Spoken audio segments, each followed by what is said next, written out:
Sandwiched between the Pacific Ocean and California's iconic Highway 101 is a parking lot in Encinitas where Chad Bordis' car doubles as his home.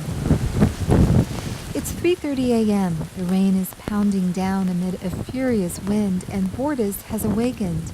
He emerges from the front passenger seat of his gray Nissan Altima and walks to his trunk, which is also his closet. The newness of the day has him bleary-eyed. You wake up and you're like, oh, I'm in my car. That's been his reality for a month, and it's light years away from what he imagined. He's 46 with an MBA from the University of Phoenix.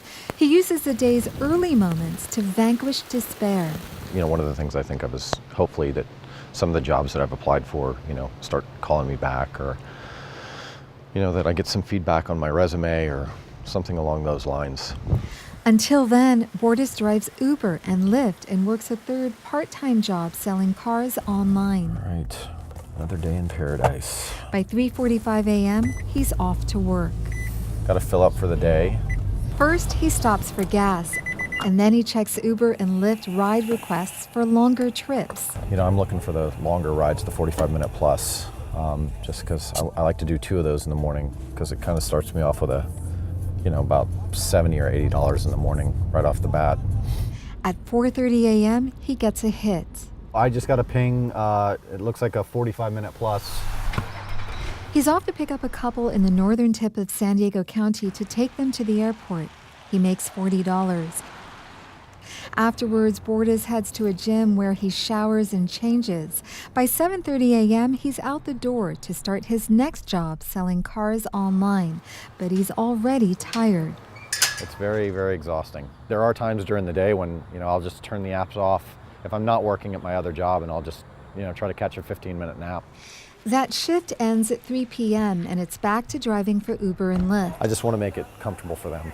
Bordis leaves room in his trunk for his passenger's luggage, hiding his own belongings, clothes, dirty laundry, laptop, pillow, and blanket tucked underneath a black towel. Just so it doesn't look so obvious. He doesn't want them to know about his living situation, but occasionally the truth slips out. Their reaction is uniform. It's shock, it's disbelief. It's like, whoa, why are you living in your car? What would put you in that place? Until the end of February, Bordis rented a room in a home for $750 a month. But after the owner decided to sell his house, Bordis' income of between $2,000 and $2,400 a month was insufficient to get him an apartment. It's also not enough to pay down his nearly $100,000 student loan debt on his MBA.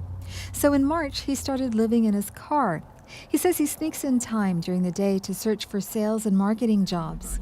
But so far, no bites. He speculates either because he's not using key words that a company would respond to, or there just aren't enough middle-income jobs, or he's overqualified.